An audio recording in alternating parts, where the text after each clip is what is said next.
Have you ever felt something precious about an item, giving it value, sentimental or otherwise, just because of the connection you built? Perhaps it's a gift from a loved one, something that to anyone else might look like nothing more than trash, but to you it's different.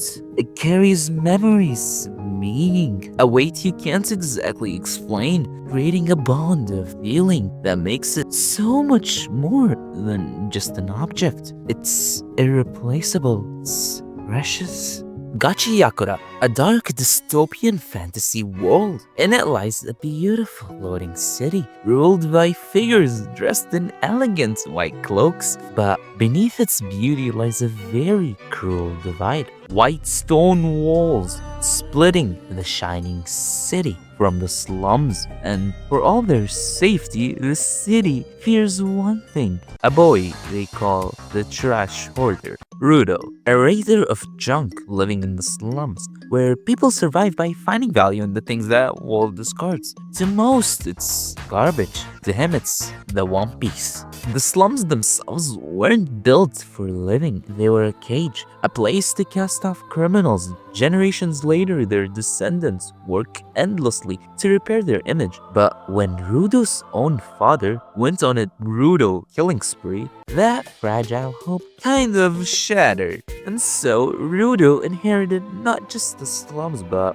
their hate. Still, he wasn't completely alone. Rudo had two people who saw him for who he was: his adoptive father and the girl he liked. He's an awkward, hot-headed, and a little flustered, but ultimately, he was just a teenager going through life until the curse of the protagonist happened. Rudo finds his adoptive father bleeding out, stabbed before his eyes, but instead of justice, he's framed for a crime he didn't commit. His punishment? The pit. What exactly is the pit, you ask? Let me tell you. It's where everything goes when it's no longer wanted. Where all filth ends up trash, even people. A vast, endless trash heap that devours all. In this world, there's a law as old as the city itself. Commit a crime too great to forgive, and down into the pit you go. Rudo falls into a place they call the ground. People like him are known as spherites, rare unlucky souls who have been cast out of the city above. Most don't exactly survive the fall. Those who do usually end up being hunted, captured, or sold at a high price. Down here, spherites are deeply hated. The ground itself is split into two realities: the safe zones, where humans live out very simple and chill lives, and the polluted zones, inhabited by something far worse. You'll never guess it. Trash beasts. I know.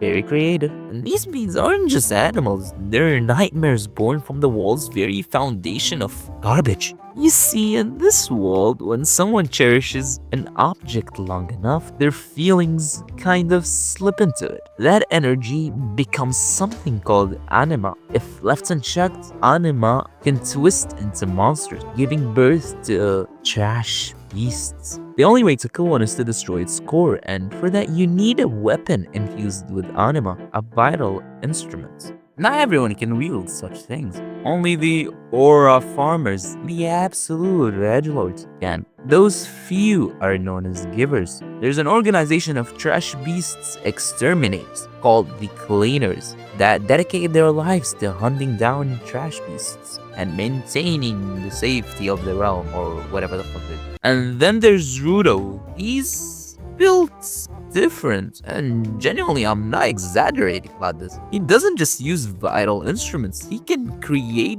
them almost instantly. Anything he touches, no matter how worthless, becomes a weapon brimming with anima. Even something as stupid as a toilet plunger dripping in absolute shit becomes deadly in his hands. Literally. It's kinda absurd, overpowered even. But then again, what are you exactly supposed to expect from a story built entirely around trash? There's about 100 or so cleaners. They're split into 3 roles. First, you've got combatants. These are the big guns, the ones who can actually take down trash beasts one-on-one. Always bet on them. They usually lead a squad of supporters when heading out on missions. Then there are the sentinels. Not much is really known of. They have giver abilities, but they're more like guards, from what I know. They protect zones instead of charging out to hunt trash beasts directly. And finally, the supporters. They are just regular people, volunteers who step up with whatever skills they've got. Some bring incredible strength,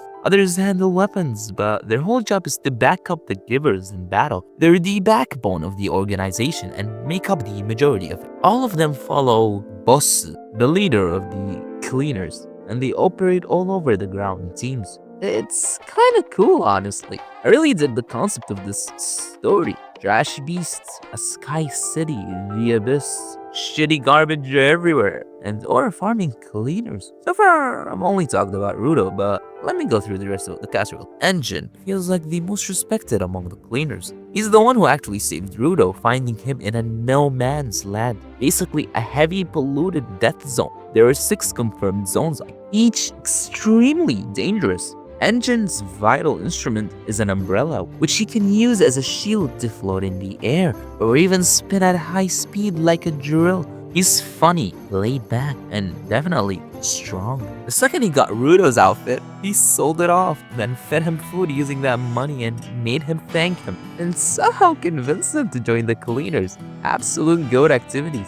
I aspire to have this level of gaslighting. Then there's Zanka. He's an interesting one, kinda hard to pin down. From what I've seen, he takes insanely good care of his vital instrument, and he really hates being chased around by someone wielding a poop plunger. Overall, he's not a bad guy. Gives off the vibe of an emo rich kid type of character. His vital instrument, when activated, it becomes razor sharp and way stronger. Zanka's fighting style is fluid and agile, throwing his entire body into each swing to deliver devastating blows, no pun intended. Lastly, Riyo is a huge fan of the human race. I'm biased. He's my favorite of the garbage disposers. He's laid back, carefree, gets genuinely excited at the chance of facing a strong opponent. Her vital instruments are a pair of scissors, but once activated, they extend to the size of her legs and she straps them onto her feet, just swings them around, slicing through trash beasts like Fruit Ninja.